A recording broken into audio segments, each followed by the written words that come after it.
البدع والأهواء، أهل البدع العقائدية وأهل البدع السياسية. نقول بيننا وبينكم السلف، بيننا وبينكم الكتب، كان فيقول البدع بيننا وبينكم. الحمد لله رب العالمين والصلاة والسلام على المبعوث رحمة للعالمين وعلى آله وأصحابه أجمعين أما بعد. Pertemuan yang lalu kita telah masuk pada hal-hal yang wajib diimani berhubungan dengan para rasul. Apa saja, Rifki? Berkeyakinan bahwasanya mereka itu manusia pilihan Allah, bukan manusia biasa. Yang kedua,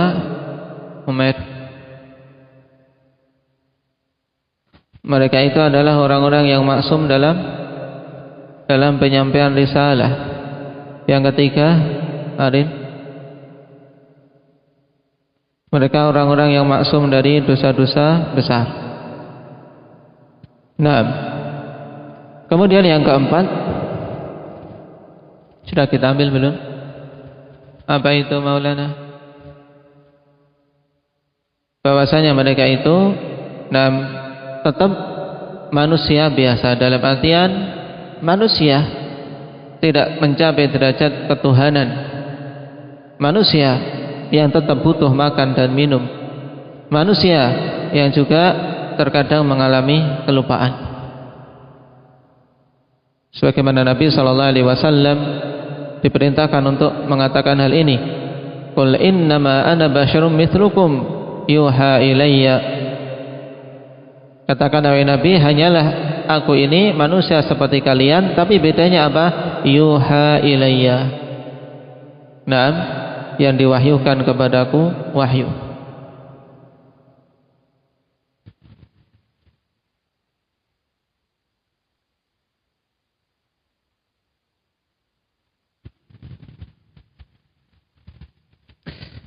Dan diutusnya para rasul itu dari kalangan manusia yang memiliki hikmah.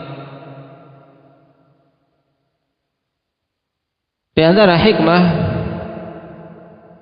diutusnya para rasul dalam keadaan mereka itu adalah manusia, bukan dari kalangan malaikat. Karena apa?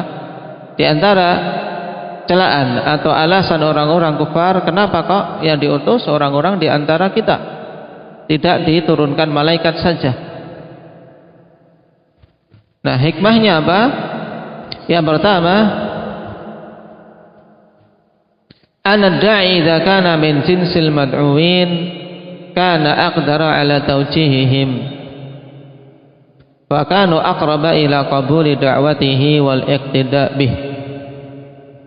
Bahwasanya seorang dai penyeru kepada kebaikan apabila dari jenis yang diseru, maka akan lebih mampu untuk memberikan bimbingan sehingga lebih dekat untuk diterima dakwahnya.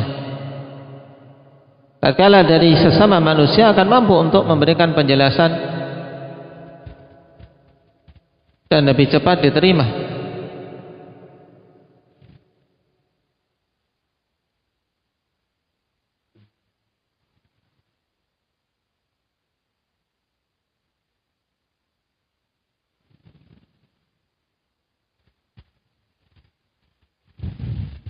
Oleh karena itulah Allah Subhanahu wa taala ketika menjawab alasan orang-orang kufar, ikhwan, wa ma mana'an nasa ay yu'minu idh ja'ahumul huda illa an qalu ab'atsallahu basyarar rasula. Dan tidaklah manusia terhalangi untuk mereka beriman tatkala datang kepada mereka petunjuk, kecuali mereka mengatakan, apakah Allah mengutus manusia sebagai rasul? Yaitu kenapa yang diutus sebagai rasul kok manusia? Maka Allah katakan, qul law kana fil ardi malaikatu yamshuna mutmainnin lanazzalna alaihim minas samai malakan rasulah. Ini jawabannya. Yaitu maksudnya apa? Seandainya di muka bumi itu yang berjalan adalah para malaikat, Dalam artian yang ada di muka bumi penghuninya itu adalah para malaikat, tentunya yang akan kami turunkan kepada mereka dari langit juga para malaikat sebagai rasul. Tapi tatkala penghuni bumi ini adalah manusia, maka yang dikirim diutus kepada mereka juga manusia. Ini maksud dari surat Al-Isra tersebut. Nah, kemudian yang kedua hikmahnya, bahwasanya yang demikian itu a'zamu fil ibtila wal ikhtibar, lebih besar dari sisi apa? Ujian terhadap manusia. Kenapa? Karena kalau sama, dari orang yang sama, dia akan apa? Akan lebih besar ujiannya, apakah mau beriman atau tidak. Makanya orang-orang kufar Quraisy ketika datang dari sama manusia ngecek, podo wae, podo wongi, podo makan sego, sama-sama makan nasi, sama-sama makan. Kenapa aku harus beriman kepada dia? Ini alasan banyak manusia. Nah, masih sama-sama makan, masih sama-sama manusia, sehingga mereka enggan untuk menjawab dakwah Rasul Sallallahu Alaihi Wasallam. Makanya diutus dalam bentuk manusia ya untuk semakin memperbesar ujian.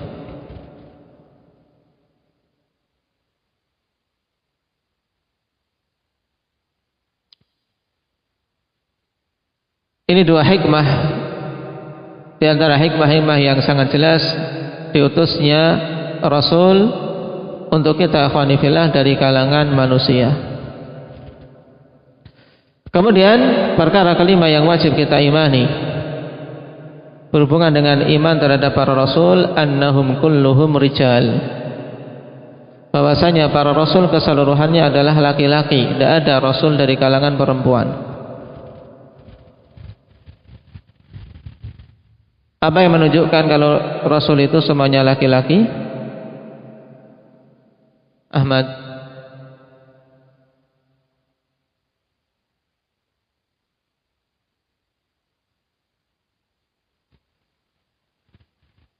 Nah, wa ma arsalna qablaka illa rijalan nuhi ilaihim. Wa ma arsalna qablaka, tidaklah kami utus sebelumnya illa rijalan, kecuali para lelaki. Nuhi ilaihim, kami wahyukan kepada mereka, dalam surat Al-Anbiya ayat yang ke-7.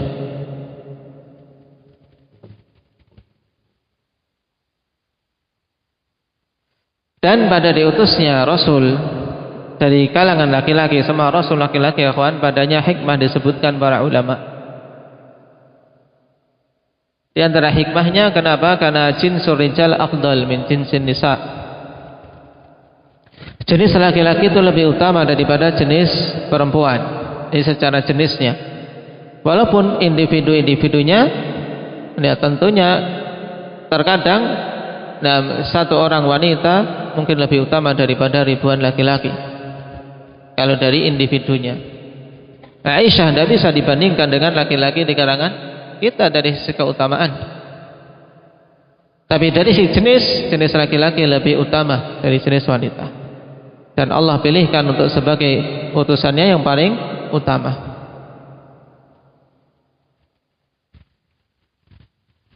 Kemudian yang kedua, anna risalah taqtadi qiwamatar rasul ala man yutabi'uh, bahwasanya risalah ini, kerasulan itu berkonsekuensi apa?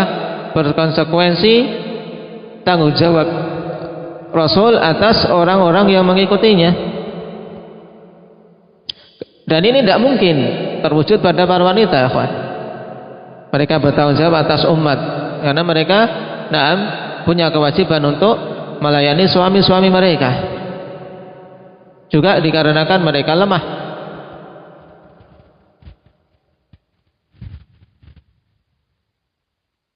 Kemudian yang kedua,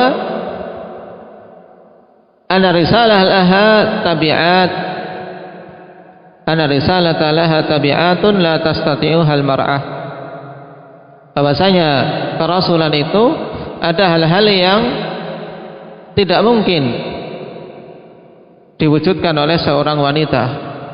Berupa apa? Harus bertemu dengan laki-laki, harus mempersiapkan pasukan, harus berjihad, kemudian menghadapi para pendusta, menghadapi orang-orang yang mencela, mengingkari dan seterusnya. Mereka kaum yang lebih mengedepankan perasaan. Kemudian yang keempat, annal mar'ah yatra'u 'alaiha ma yu'attiluha an katsirin min madha'ifiha. Bahwasanya wanita itu akan apa? Akan mendapati hal-hal yang menjadikan mereka harus libur dari tugas-tugasnya. Ketika haid libur, ketika hamil libur, tentunya tidak bisa. Dan seterusnya. Oleh karena itulah Allah Subhanahu wa taala pilih para lelaki sebagai rasulnya. Sehingga dari sini jelas ikhwan, khilaf tentang masalah Maryam, apakah beliau nabi ataukah waliyah, nabiyah atau wali, maka yang rajih jelas dia adalah wali di antara wali-wali Allah, bukan nabi. Karena semua nabi dan rasul dari kalangan laki-laki. Perkara yang keenam, annahum tanamu a'yunuhum wala tanamu qulubuhum. Ini hal yang kita imani. Yang keenam, kalau hikmahnya tadi 4 ya kan, hikmahnya 4. Kemudian hal yang keenam yang wajib kita imani, bahwasanya para rasul mereka adalah orang-orang yang matanya tertidur tapi hatinya tidak pernah tidur ya kan. Oleh karena itulah tidurnya para nabi dan rasul tidak membatalkan wudu. Adapun tidurnya kita yang rajih menjadikan wudu batal. Apabila tidurnya betul-betul pulas. Hal ini sebagaimana ditegaskan dalam hadits Aisyah radhiyallahu anha yang dikeluarkan oleh Imam Bukhari. Al-anbiya tanamu a'yunuhum wa la yanamu qulubuhum.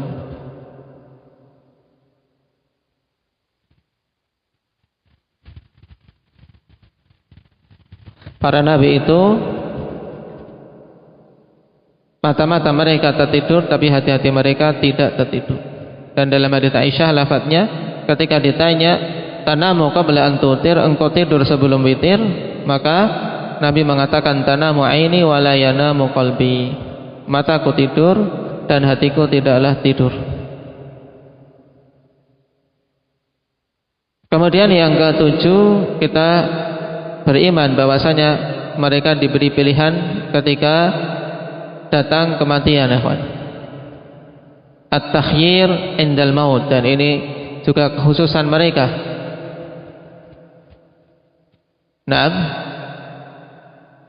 Yaitu diberi pilihan apakah mau hidup lagi ataukah memilih akhirat, memilih dunia atau akhirat. Sebagaimana dalam hadits Aisyah, ma min nabiyyin yamaradu illa khayyira baina dunya wal akhirah.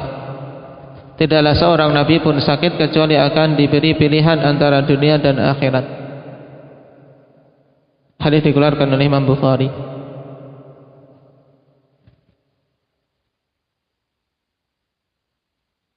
Kemudian yang kita imani juga bahwasanya mereka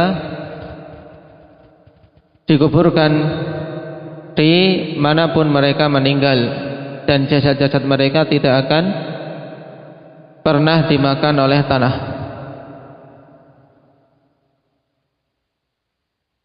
Jadi para anbiya itu dikubur dimanapun mereka wafatnya. Sebagaimana Nabi kita ketika wafat di kamar Aisyah, maka beliau pun dikuburkan di tempat tersebut.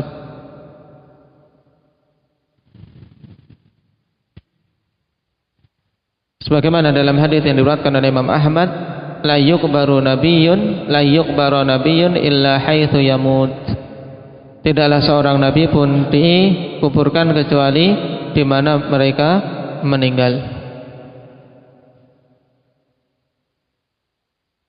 Adapun tentang jasad para nabi tidak akan mungkin busuk dimakan tanah, maka ini berdasarkan hadis yang diriwayatkan oleh Imam Abu Dawud dan yang lainnya, disahihkan oleh Syekh Albani, harrama 'alal ardi ajsadal anbiya.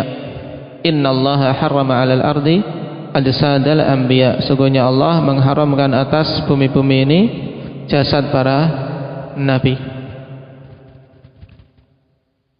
Ini 9 poin ikhwan yang wajib kita imani berhubungan dengan para rasul. Naam. Nasallallahu azza wa jalla ay yuwaffiqana lima yuhibbuhu wa yardah. Walhamdulillahirabbil alamin.